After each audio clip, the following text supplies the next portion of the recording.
มาสงค่ามาสงค่ามาสงค่าพ่อแม่พี่น้องผู้ทำยินกูก็กูก้นค่ามาสงค่า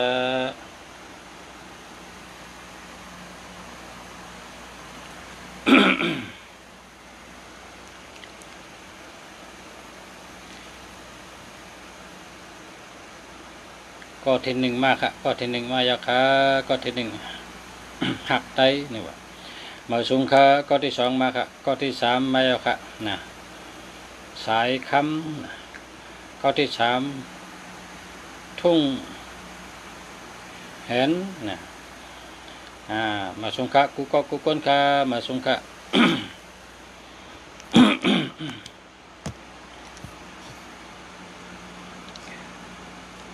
ทอมข่าวทอมเงารายการแฉะคู่เมืองดีอยู่เมืองเชียงใหม่เมืองไทยออกมาลัดลองโตนับออกมาลัดปันปอเมพี่น้องเฮาเนรุมพะเนกำผะทั้งหมดย้อนสู้ให้กูก็กูกลเกิดมาเป็นกลหาเลยมีตังเซอล้นมนโหนตูเจอกัดเย็นช้ำสะหาเลยเจอตูนับมังกลาลีมังกลาเมียดย้อนสู้ให้มีก็หักลีย้อนสู้ให้มี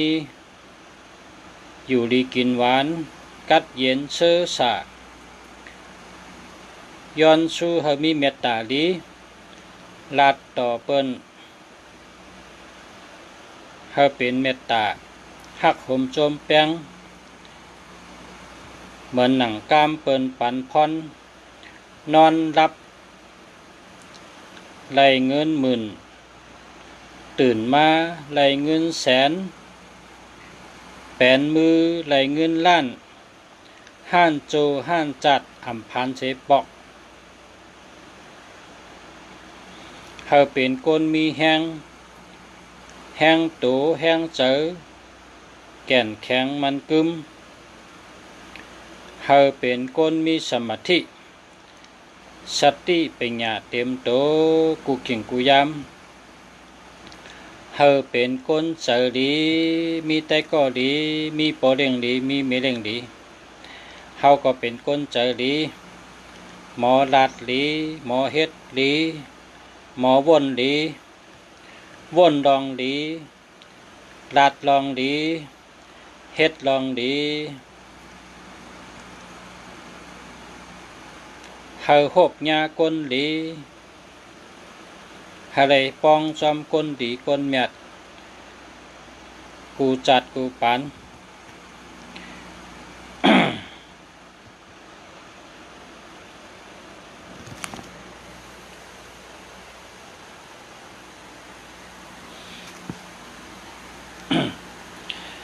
โตนับในมันมีอโจปุนตาก้นเฮาเตบะบะเฮาขาจามโดยเฮาขาจามโดยตั้งเฮาขาตั้งจุ่มเฮาขาตั้งสาราเฮาขาจามโดยก้นหกเหงเฮาขาจามโดยก้นหกเหงในก้นหกเหงก็ในเฮาขาเอาจรังเขากูก็เฮาขาดแต้มไว้เวอร์โทเขากูก็เฮาขาดแต้มไว้หนำปัดพงเขากูก็โกนหกเหงก็เฮาขาดจามตัวจ้องเจอเตห้าจ้องเป็นเตห้าเฮาขาดไข่หู้เปิ้นแต่เปิ้นว่าเป็นเตเจอเตเนี่ยก้อยกะเฮาขาดสมาจามตัวในข้าวตังหกเหลือนเนี่ยเฮาขาดจามเตะเฮาขาดจามเตะมือในนะสลาเฮาลัดว่าก้นกองและกองในมันเหมือนกันกุสุกามก้นกองก็เหมือนกัน ตั้งเฮ็ดก้นกองก็เหมือนกันตั้งหลาดตั้งบ่นตั้งขึงตั้งปองอาจามก้นเขาก็เหมือนกันกุสุกรรมปาราบีก้นเขาก็เหมือนกันเพราะว่าคนมีบุญมีกุศลกรรมใหญ่นั่น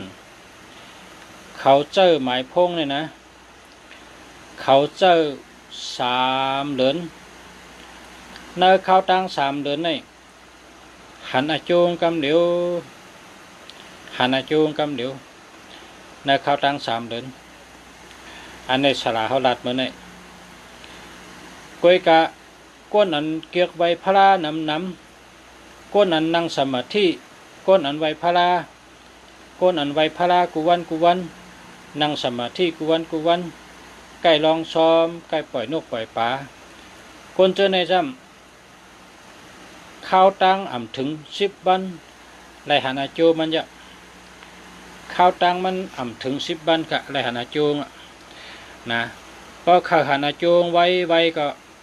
หลูกใกล้ไวพลาเป็นเจ้าก็ไวพลาเย้า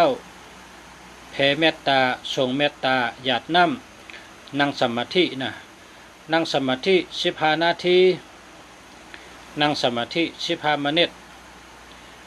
พอนั่งสมาธิแหมขึ้นหยาดน้ำแผ่เมตตาทั้งพอเมืองแรงมาซ้ำลองซ้อมเจ้าสั่งเจ้าจ้างลองซ้อมลองปานพอกลางวันซ้ำพอตันชื่อนกปล่อยชื่อปลาปล่อยใจว่าเลยปล่อยกุวันหนังเก่านะจะเลยปล่อยกุวันพอปล่อยเห1 เหรียญนี่ปล่อยเห1 ปอกก็เลยมันปล่อยนกปล่อยปลาก็ปล่อยหลายวันก็เลยนะกำเจตนาเฮากำใจเฮา1 นำ 1 ดีเฮาไว้พลาในเฮาหรือไว้กุวันพลาในหรือไว้กุวันก็เปว่ากังในก็ไว้กังคำก็ไว้พลากุวันนั่งสมาธิก็นั่งกุวันหันจูงไว้นะครับว่าอันนี้เขาขัดจำตัวตาก้น6 เหงก็ในจุ่มเขาขาในเพราะว่าจุ่มเขาขาในใหญ่น่ะก้นหนำจุ่มเขาขาในนะก้นหนำน่ะอันเขาขาเป็นจุ่มวาชนาเหมือนกันตั้งเฮ็ดเหมือนกัน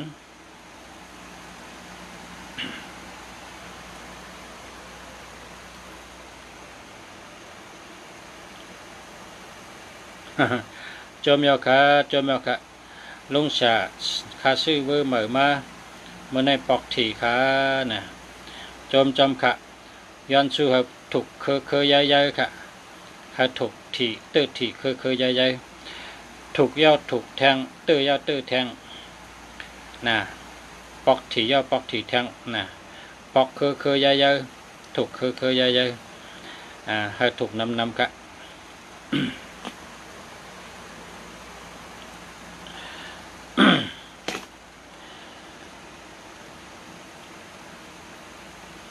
เมื่อนั้นเป็นมี3 เกาะอันติโทมารัดมี3 เกาะว่าคาถูกหวยลุงเสียนะคาปอกถีลุงเสียอันลุงเสียแจกน้ำวัดปันเปิ้นหมายพงลุงเสียในมันมี914เนี่ย914ในลุงเสียแจกปันเปิ้นกำในก้นอันมันยาไม้ปอกมันยามาหาลุงเสียให้ปอกมันนำมาหาเมื่อว่าในมาซื้อหมายพงมันซื้อ6,900ซื้อเหี่ยวก็การในเปิ้นเฮิรนในเปิ้นจะมาขายที่เปิ้นมาขายที่ที่ปันมันที่เฮิรนมันทำว่าแต่ซื้อห่างนายเปิ้นก็ว่าเจนจ้ำได้หรอใครซื้อก็ชื่อหมายพงสลาอันสลาปันสูนั้นมานั่นแน่เนี่ยชื่อหมายพงสลาปันสูมานั่นแน่มันก็ชื่อก็หมายพงอันชื่อเหมือก็ชื่อกุล6ว่ะกุล6 กำหมายพงอันชื่อสลามือก็กุล6 กำ แล้วก็หมายพงเฮาเนี่ยหมายพงเฮามี914เนี่ยก็มันกุล6 กรัมกุล6 กรัมในตัวละร้อยมันตื้อร้อยในไรอย่างก็เมื่อกี้เนี่ยว่า60,000เนี่ยฮะตั้งแต่60,000มีเมื่อในมี3ก็อันติดทั่วมาดาตรงเสียเตอร์ทีปอกทีเนี่ยก็ยังมันไปเตอร์น้ำนะไปเตอร์น้ำก้นนั้นเตอร์น้ำเนี่ยไปยินโทรมาว่าพาราเตอร์น้ำหัวเมื่อในเป็นวันที่16วันที่16วันที่1นะในเมืองไทยเนี่ยเขามีคนถูกหวยวันที่1วันที่16เนี่ยพอถูกเต้ก็ไรเต้เมืองไทยเนี่ยเป็นเมืองหลีนะเมืองหลีเมืองถอดเมืองเมียดนะเมืองไทยเนี่ยนะคนก็เจอหลีน้ำใจก็หลีตั้งยามเขาก็หลีตั้งลาดตั้งเฮ็ดเขาก็หลีเมืองไทยเนี่ยเป็นห้องว่าเมืองดอดแล้วก้อนขอเนี่ยว่ะเมืองไทยเนี่ยนะเมืองดอดแล้วก้อนขอแองเกเลตเขาก็เกียกนะแองเกเลตเขามาเหลจำปะตงเชียงกว่ากิ่วเลยเกี้ยงกว่ากิ่วเลยกว่าช่วยเลยกว่าเชียนตั้งเลยกว่ากัดก็เลยกว่าล้านที่เลยจำปะหันแองเกเลตเขามีไว้กุฏิแองเกเลตเขาเกียกจะเมืองไทยเนี่ยแองเกเลตเขามาเหลแองเกเลตก็มาเหลแกปานก็มาเหลเคก็มาเหลนะมาเหลเมืองไทยเนี่ยมันเกียกกับเมืองไทยเนี่ยมันว่าเปิ้นว่าเมืองกัดเมืองเย็นเมืองหลอดแล้วก้อนขอตั้งกินก็ลึงนะวะเมืองไทยเนี่ยเป็นเมืองตั้งกินในเหลืองก็ฮือเนี่ยวะก้นเต็มดิกเขากับเต็มเขาว่าลูกเอาตีนอนเนี่ยพอไปกับ50 บาทเนี่ยเลยกินตั้งกินเย้าเนี่ยวะแค่นอนก็เลยนอนพอลูกตีนอนไปกับเนี่ย50 บาทเลยกินตั้งกินเย้าเนี่ยวะเขาว่าจังเมืองไทยนี่แค่นอนตีเลยนอนพอลูกตีนอนไปกับ50 บาทเนี่ยมีตั้งกินเจ้าเขาเตรียมไว้จนนั้นเลยคนนั้นมาเหลเมืองไทยแห่เมื่อเตรียมดิกนั่นนะเป็นขึ้นเมื่อดิกเฮ็ดปั๊บดิกออกนอกเมืองน่ะนอกเมืองเปิดน่ะเนาะ เบอร์สงค่าลุงฉลาดด้วยปันอีก1ค่ะ06ค่ะ487 782 247นะแคมหนาวค่ะหมอกก่อนค่ำเวงไรค่ะแคมหนาวค่ะ6556เป็นสัตเทนะ54เป็นก้นมีปีกหญ้า48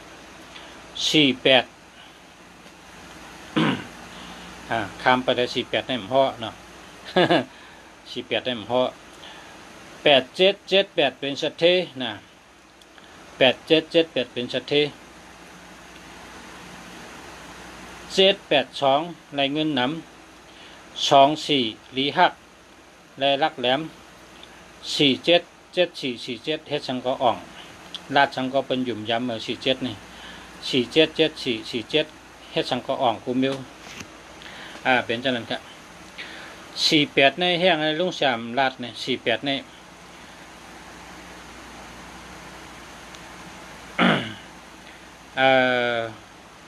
ตัวใดกินน้ำนะเพราะมี48ให้กินน้ำบางก็เป็นต้องเจ็บต้องแกนบางก็ว่าพอเปิดมาเจอชื่อรถชื่อกาเนี่ยอย่าไปอ้ามาขำปันเปิ้ลเลยวะเพราะอ้ามาขำปันเปิ้ลเนี่ยกูเงี้ยเปิ้ลแหลนเลยวะ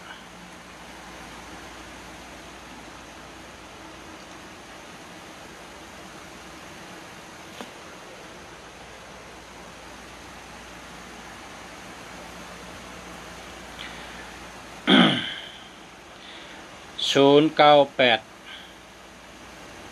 948 26 991อันนี้แค่มาค่ะจะแล้วอะ98มีเงินหนำมีเงินก่อนใหญ่มีอำนาจมีปรามี94เป็นคนรักแหลมแดดเชลเนาะ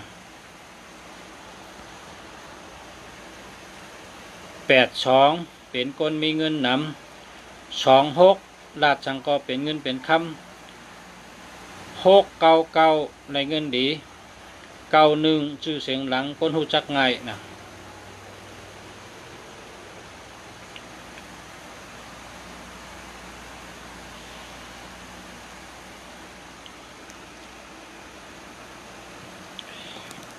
ก็ไหมคำใจคำข้อมิวเนี่ยไต้สามเก้งเนี่ยลำด้วยกำลังไต้สามเก้งเนี่ยมาค่ะไต้สามเก้งมีจังไรค่ะมีจังไรค่ะอยู่เมืองเลยค่ะไต้สามเก้งเฮาค่ะอยู่เมืองเลยค่ะมีจังไรค่ะด้วยกำกันด้วยกำกันสร้างฝันวันของเราสายน้ำอิดเมืองเฮา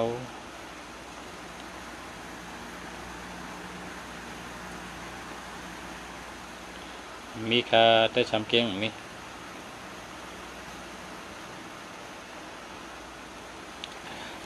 สายน้ำแอดเมืองเฮา0949622859เดียวค่ะเดียวค่ะน่ะแค่มาค่ะเจ้าแล้วค่ะ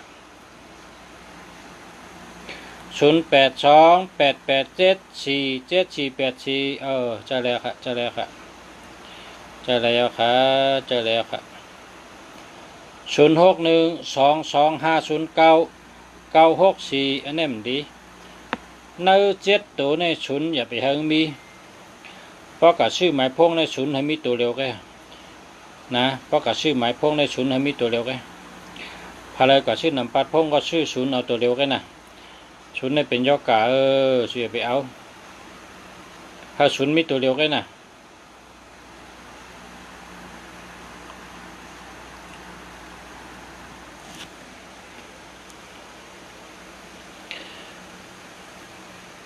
0824789974อันนี้เดียวค่ะ0989729573อันนี้มี72นะ7227นี่มันมีเงินครับว่า2772นี่มีเงิน094962282859นะจะแล้วค่ะจะแล้วค่ะ0989504925อันนี้เอา8แถมมันดีเพราะกับชื่อหมายพวกในชุนเอาตัวเล็ก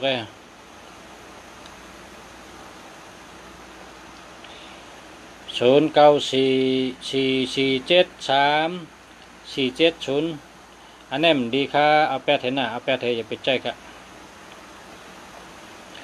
0828874784ว่ะอันนี้ก็50,000เนาะ50,0000864005156อันนี้ก็50,000เนาะมันดีค่ะมันดีค่ะมันดีค่ะมันไปดีค่ะ0633463915เนาะอันนี้แล้วค่ะก็มี34เนาะ3443นี่ก็ได้สติชอบกล้ามมือ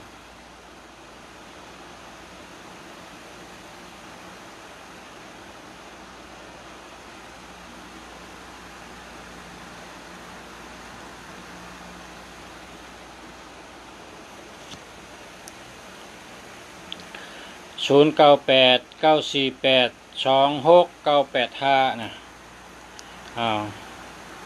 85เนาะ85นี่ เหมือนดัดคำบ้านนั่นแหละ85นี่85นี่เหมือนจังดัดคำบ้านนั่นเนาะมัน85นี่มันโดดเจ้าตีให้แมนตีไงพอคนเฮ็ดทนายความเปิดห้องเส้นนี่นะจับตัดอามุตลาผายแมกแร่จะในได้แมนไก่เนาะ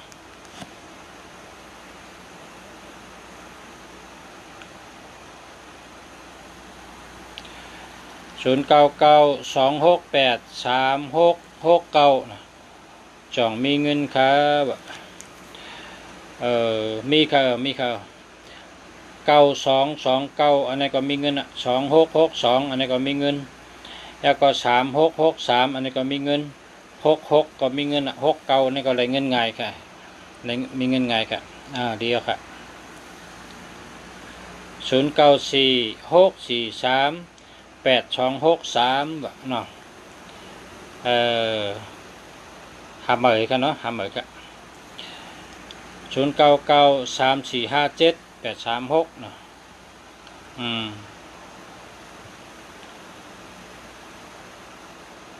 หาแคมเดินเองก็มีหาตัวเองแคมเดินเองก็มี 0994453470อันนั้นดีค่ะเอา8ให้นะ0993514570อันนี้ก็ดีค่ะเอา8ให้0863737120อันนี้ก็8นะอย่าไปแจ้ง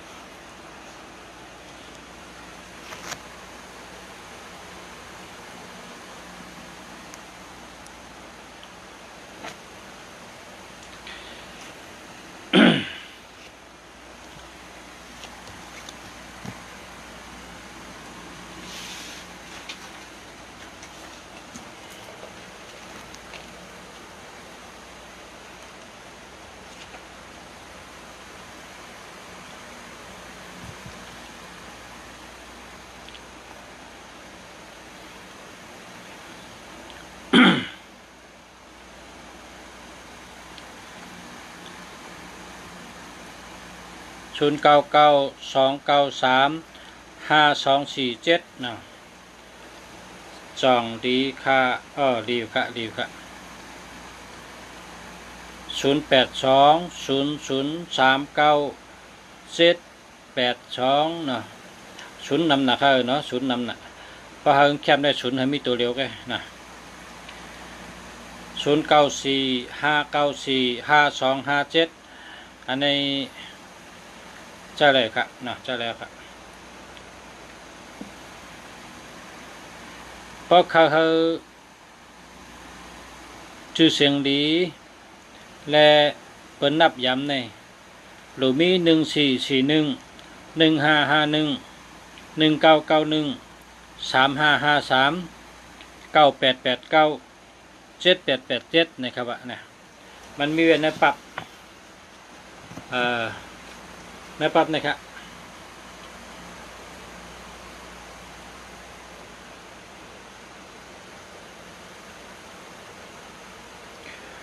แคมแก้ขาปรับเนี่ยชื่ออ่านด้วยเลยครับ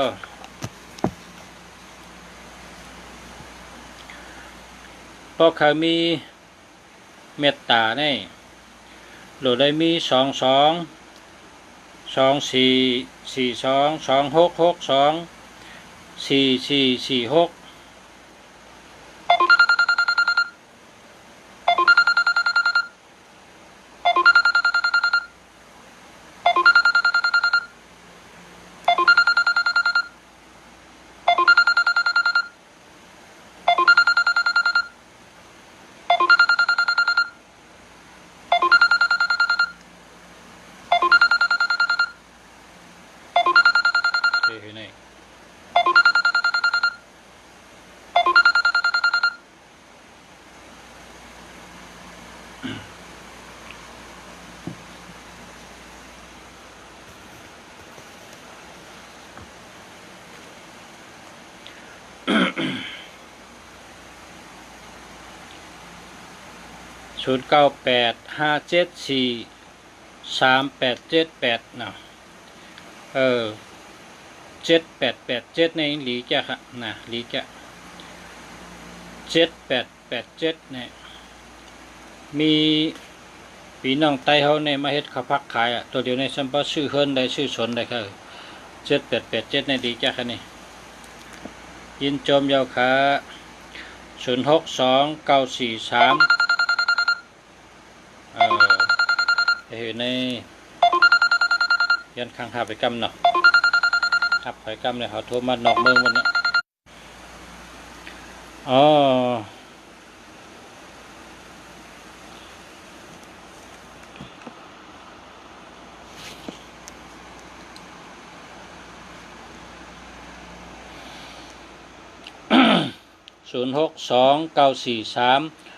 0629436496อันนี้มีเงินหนำจานเนี่ย6226อันนี้ก็เงิน2992อันนี้ก็เงิน3663อันนี้ก็เงิน6446อันนี้ก็เงิน9669อันนี้ก็เงินเป็นตัวเงินเนี่ยอันนี้เจ้าแล้วครับ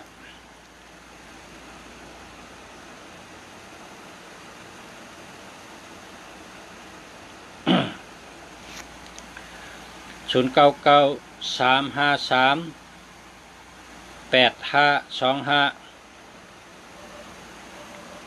คนใจเจอเนี่ยเนาะแก้วค่ะเดียวค่ะ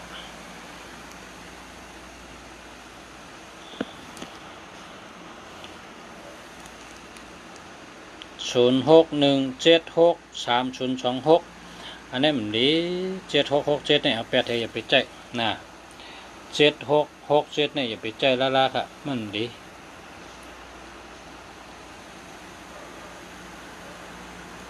0943475687อันนี้จะ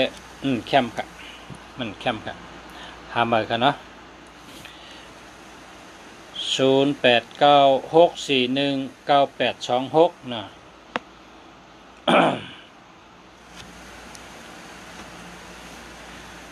อันนี้จะดีค่ะดีกูโตนี่แก0617630260อันนี้มันดีค่ะเอา8ให้นะ0627156074อันนี้ก็มันดีค่ะเอา8ให้0856202313อันนี้มันดีค่ะเอา8ให้หามาค่ะหามา0947322732อันนี้มันดีค่ะเอา8ให้นะเอา8แล้วก็หามาค่ะ0942934964นะอันนี้เจอแล้วค่ะ0994618578นะอันนี้มันดีค่ะมันมี18ค่ะ1881นี่เปิ้นอ่ำโยต่อเฮาเนี่ยเปิ้นอ่ำชื่อมโยต่อเฮานะมันดีค่ะ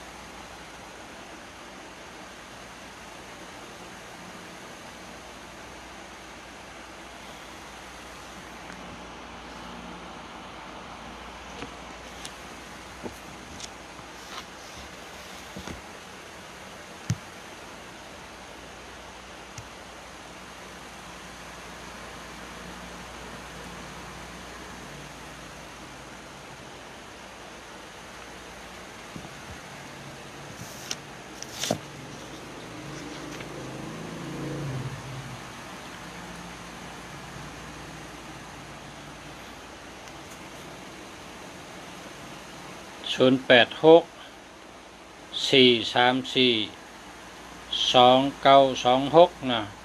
อันได้แค่นเดินมาไกลนั่นน่ะแค่นเดินมาไกลอีกหนึ่งนะกำในซ้ำ0623368964อันนี้แคมอ่ะอันนี้แคมอ่ะค่ะ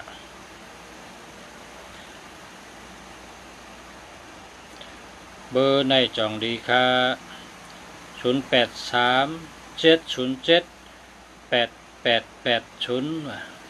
อำดีค่ะ3773ในญากาผ่ารถผ่าญาเพนำหนา37เนี่ย7007ได้เป็นยอกาค่ะนะดีค่ะเอา8ให้ละ เอา8แล้วก็หามาค่ะ0943463860อันนี้มันดีค่ะเอา8ให้นะอย่าไปใจดีค่ะมันดีค่ะเพราะว่าชูเจ้าพ่อแม่พี่น้องเขากว่าชื่อนำปัดพงเลยนะเพราะกับชื่อนำปัดพงชื่อหมายพงชื่อหมายจักรรัดชื่อเวอร์โทรศัพท์ก็ชูเจ้ากับชื่อ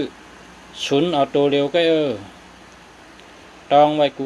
ก้นขนาดฉุนให้มีตัวเร็วก็นะให้มีฉุนตัวเร็วก็ใคร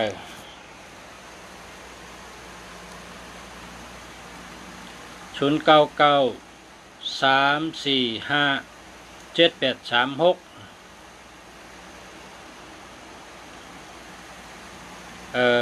เมื่อเร็วนี้เจอจังไหนก็อะไรอยู่ก็เองก็เจอกว่าเหตุ3 เดือนเก็บเงินไว้แล้วก็ซื้อเหมือนแคมๆนะอันนี้อย่าไปเจอ ใจสัก3 เดือนก็พอวะอย่าไปใจหึงพอเขาติใจหึงในเขาหรือใจหมายพงอันดีพอเขาติอันใจมันต่อจัวสักเขาในได้เขาหรือใจอันดีมือนะ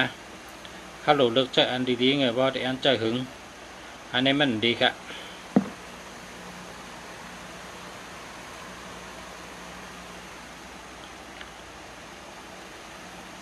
จองดีค่ะใจเลยจูข้าวนึกกันเนาะใจเลยจูข้าวอย่าไปใจหึงนะ0945945257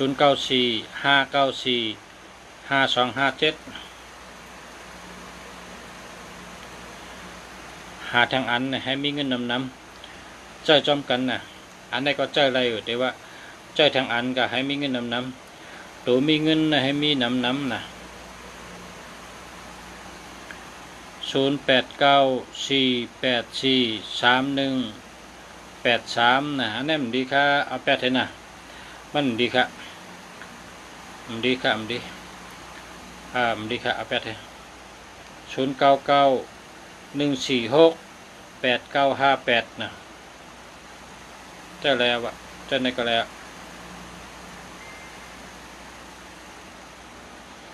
0991945334เจ้าในค่ะอันนี้อะไรค่ะเจ้าในอะไรก็อย่าไปเจ้าหึงนะไปเจ้าหึงเจ้าสัก3 เดือนก็เพราะว่าอัน3443นี่ชบ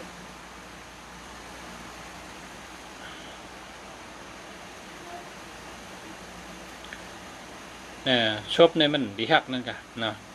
มันดีฮักมันรู้ที่ชบมันเพราะปนอุบกันในก็เพราะปนอุบกันในเพราะมันถูกใจในก็มันหลาเปิ้นกำเดียวนะมันดูที่ชบ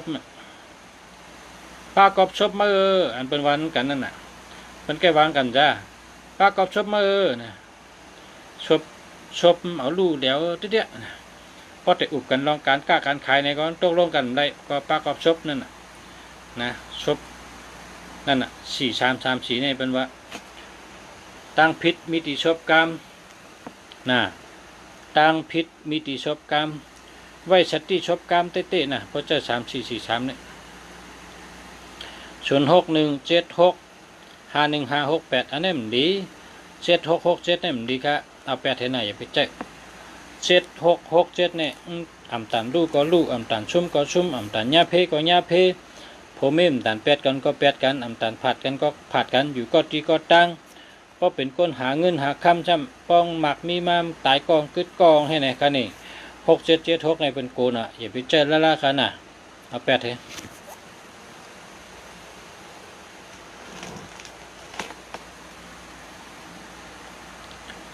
0617651568เนี่ยดีครับกำในห้าม066606464258อันนี้มันดีครับเอา8เถอะนะมันดีครับดีครับดีเพราะว่าชูเจ้าเด็กก็ชื่อเหมือนในให้ศูนย์เอาตัวเร็วก็นะเพราะว่าชูเจ้าใครมาชื่อตีลุงเสียก็ลุงเสียคู่เมืองดีอยู่เมืองเกียงใหม่ในขายอันดีคือหมายพงดีหมายจากลาดดีนำปัดพงดีขายที่ไหนครับข้าวขายอันดีค่ะมาชื่อที่ไหนครับเพราะขายอันดีมาเลือกเอาอะไรครับอันกาก็มีอันปอก็มีมันอยู่ที่เงินเพราะมีเงินนำก็ชื่นกากลางเพราะมีเงินเก๋ก็ชื่นปอปองก้อยกาอันปองกองดีกุโตดีกูตัวเบอร์ในจองดีค่ะ0979320364ดีค่ะ20ก็ดี03ก็ดีเพราะชูเจ้ากับชื่อหมายพงใน0เอาตัวเร็วก็นะเพราะกับชื่อเวอร์โทรศัพท์ใน0เอาตัวเร็วก็นะถ้า0มีตัวเร็วก็0942597595ก็ในได้ใจแล้วจะในก็แล้ว062แล้วก็063 4696นะอันนี้ก็ศูนย์นำนะเอา8เทก็ชื่อใหม่ครับเอา8แล้วก็ชื่อใหม่ศูนย์นี่เป็นย่อกะครับเป็นย่อกะศูนย์นี่เป็นย่อกะตั้งเป็นเนี่ยวะนะ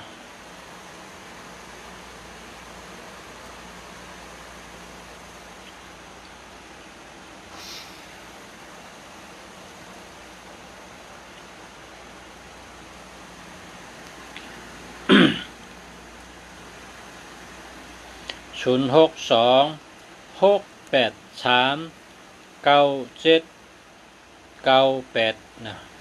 อันนั้นได้ดีอยู่ครับอันนั้นดีอยู่ครับดีอยู่ครับดีอยู่ครับ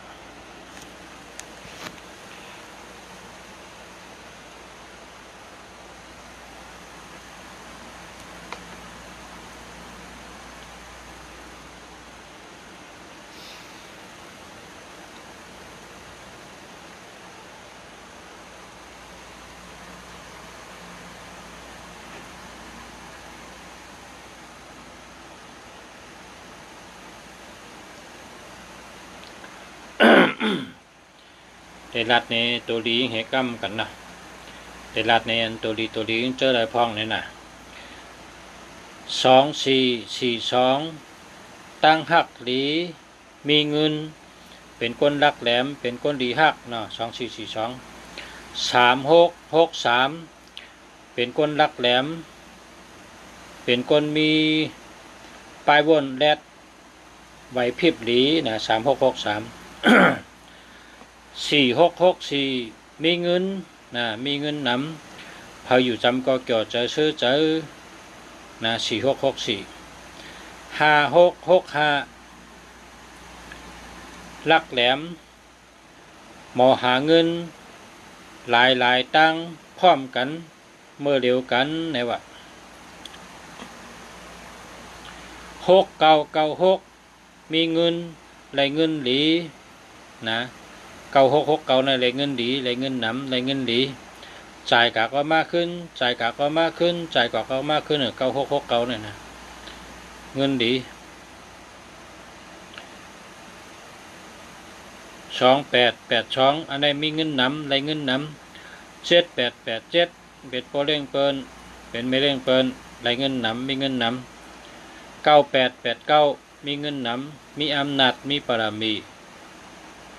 เปิ้นอยู่สีนับย้ำนะ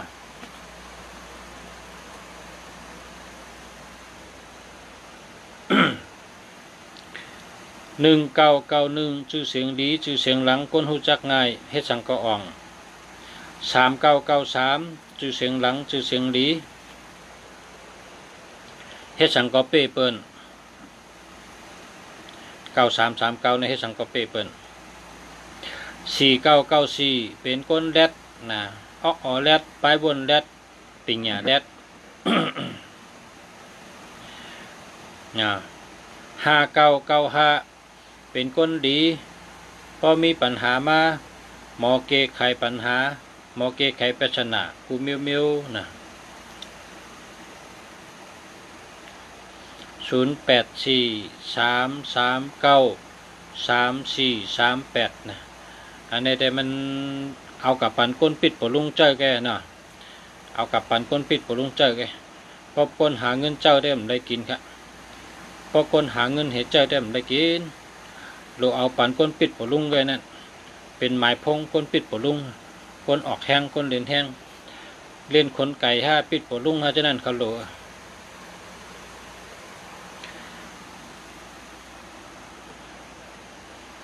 อันที่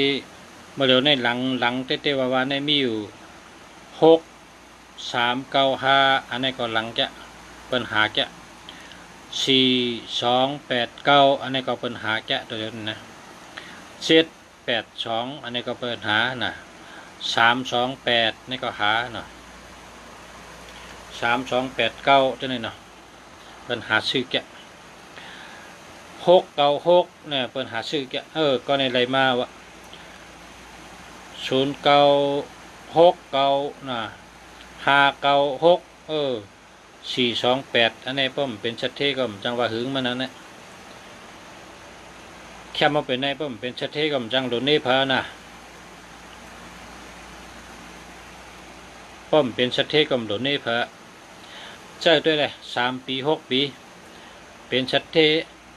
ทอ่ำหั่งนะเป็นชัดเทอ่ำหั่งเป็นชัดเทอ่ำหั่งตื้นเป็นชัดเทเตะนะ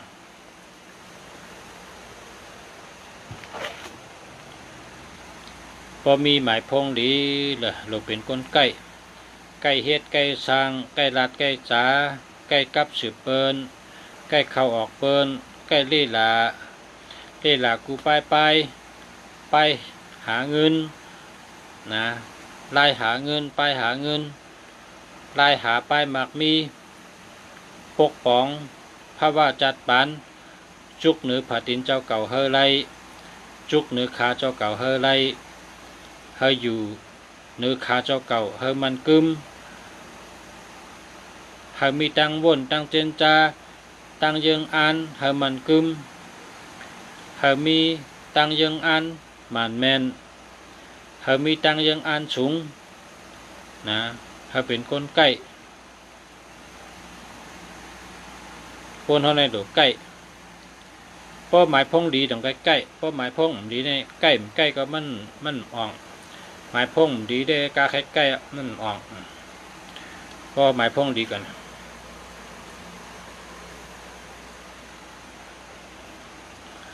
ก็หมายพงดีในอ่อ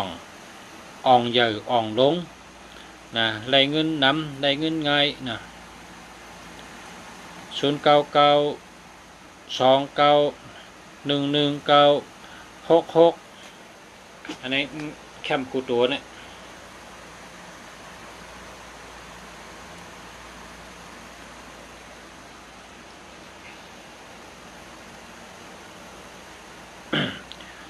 0824789789974974นะแคมเอาค่ะ0617418509อันนี้มี18ได้เปิ่นใจ0946523634นะ34นี่ได้สติชบกรรม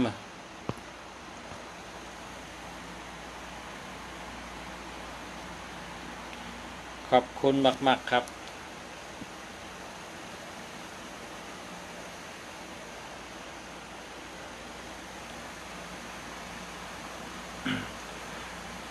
พอเป็นก้นเห็นปิญญาพอเป็นก้นหาปิญญาในโหลได้เจอเบอร์โทรศัพท์หมายพงหมายจากรัฐ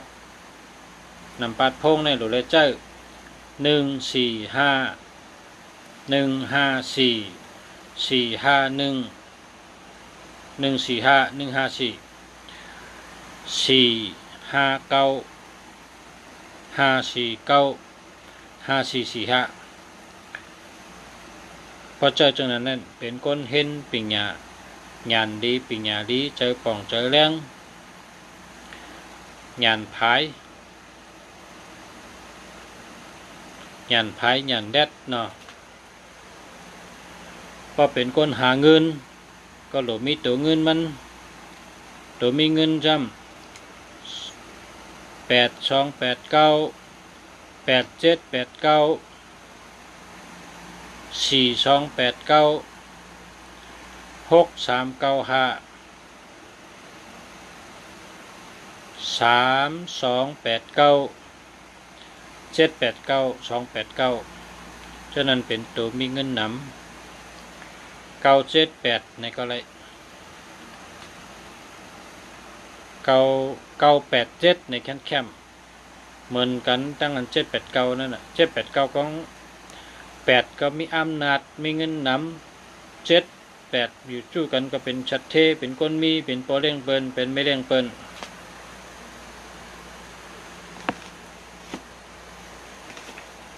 0619457892นะอันนี้มีปิญญาก็มีเงินก็มีนะเงินก็มีปิญญาก็มีเนี่ย4554เนี่ยมีปิญญานะ789เนี่ยเป็นชัดเทนะเป็นชัดเท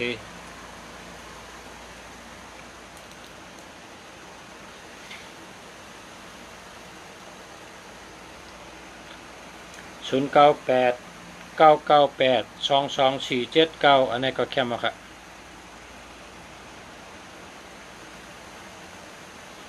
0822385080อันนี้มันดี0993273287 อันนี้ก็มันดี81 062414439นะอันนี้แต่ต่อเตใจอะไรเอา82อันนะเอา82อัน082นี่ก็เอา8เฮ099อันนี้ก็เอา8เฮนะ099นี่มันมี3มันมี81เธอ81นี่มันดี082นี่0นำนะ0619299133อันนี้แต่เดียว0948379633อันนี้มันมี373773นี่มันดีครับเปิ้นจะ0969988715อันนี้ใจแล้วครับ0619875889อันนี้ดีจ้ะเนี่ยนะดีจ้ะ8778ในก็มี1991ในก็มีแล้วก็9889ในก็มีเจอเลยอันนี้เจอเลยเพราะเจอได้ถึงแก่เตี้ยนั่นแหละเพราะว่า19นี่เป็นคนมีชื่อเสียงหลังนะ19นี่นะคนรู้จักง่ายนะ98นี่ทำได้เงินนำมีอำนาจมีบารมีนะตาทางก็เป็นยุ่มย้ำ8778นั่นเป็นโปรเร่งเปิ้นนะเป็นไม่เร่งเปิ้น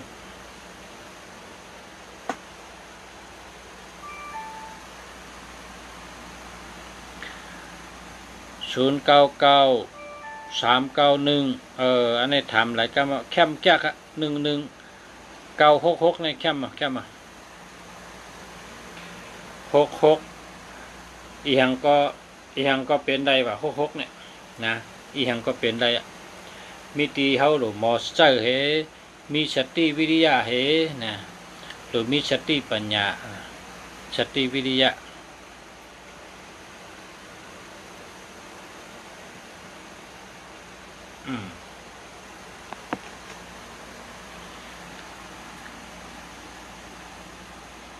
063503341อันนี้มันดีหมายพงอันปอมันเวิร์นปองก็1,500ก็มี2,000ก็มี3,000ก็มีนะปอ0850632641อันนี้มันดีเอาไปเลยจมยาวขา0993584916ได้อะเจ้าในอะไรก็ได้เจ้าแล้วค่ะเจ้าแล้วเจ้าในก็แล้ว094036051650นำนะคะเพราะชุดเจ้าในเหลือ0โดยมีตัวเดียวก็อันนี้0นำนะ0628686314อันนี้มี31ในเป็นจะ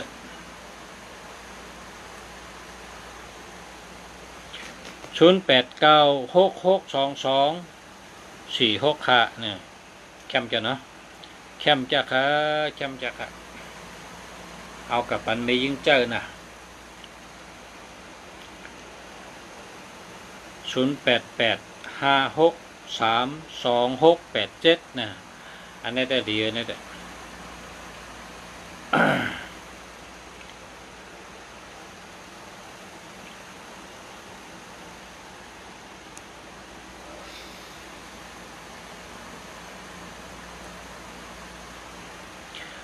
0931413837นะ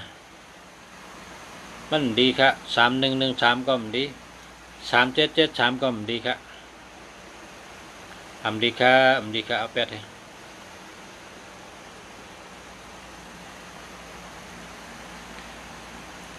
เลย เลิกใจอันดีมันนะเลิกใจอันดีมัน0946247879นะเจ้าในแล้วค่ะเจ้าแล้วค่ะอันติ่มดีก็มีอยู่3-4กู้นั่นน่ะติ่มดี1221ตั้งหักดี1331ใจไม่ต้องใช้ใหญ่ใจปิดใจแก้ม1881แง่เป็ดแง่แหลน2772ผ่านเงิน3773แง่เพ6776มวยหลงเนาะมีกันนั่นน่ะ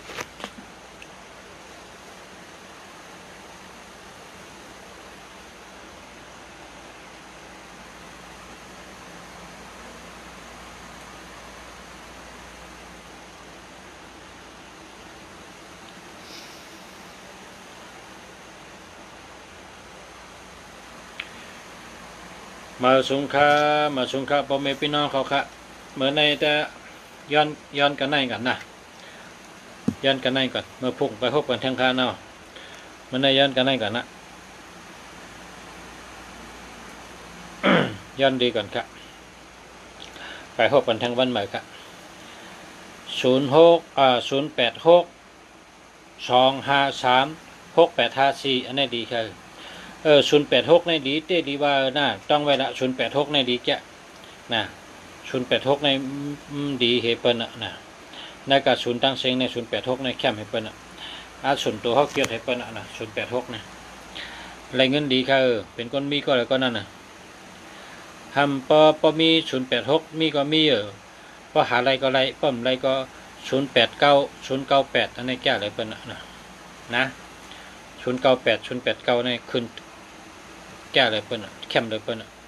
เพราะอะไรบ่หาอะไรกะ089098บ่หาอะไรป้อมหาอะไรก็086เนี่ยนี่นั่นนะเนาะพอหา098 089ไร086ก็ไรก็เอา095 096อะไรอยู่นะ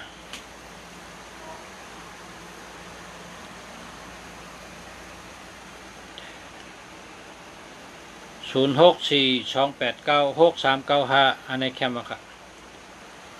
อันนี้มิเตว่าได้มีอยู่5เตรียมขึ้นมาเอาก็โยมีอันเต้ให้ได้เปิดหากระจ้าได้4286395ได้เจ้าเตรียมมาก็เร็วกระเจ้าโย เพราะว่าเจ้ามีอันเต้เองก็บอกว่าเจ้าในมีหมายพงดีที่1อ่ะค่ะหมายพงดีที่1อ่ะนำบัตรพงดีที่1ใครอันนะ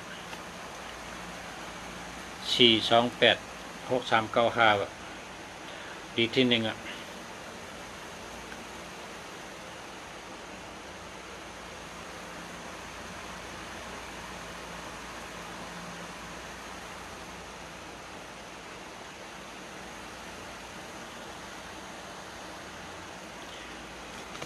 0942515571อันนี้ดีค่ะ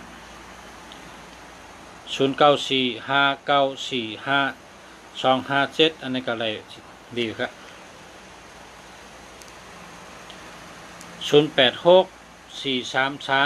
0864335848อันนี้ดูหาเหมือค่ะเนาะหาเหมือค่ะ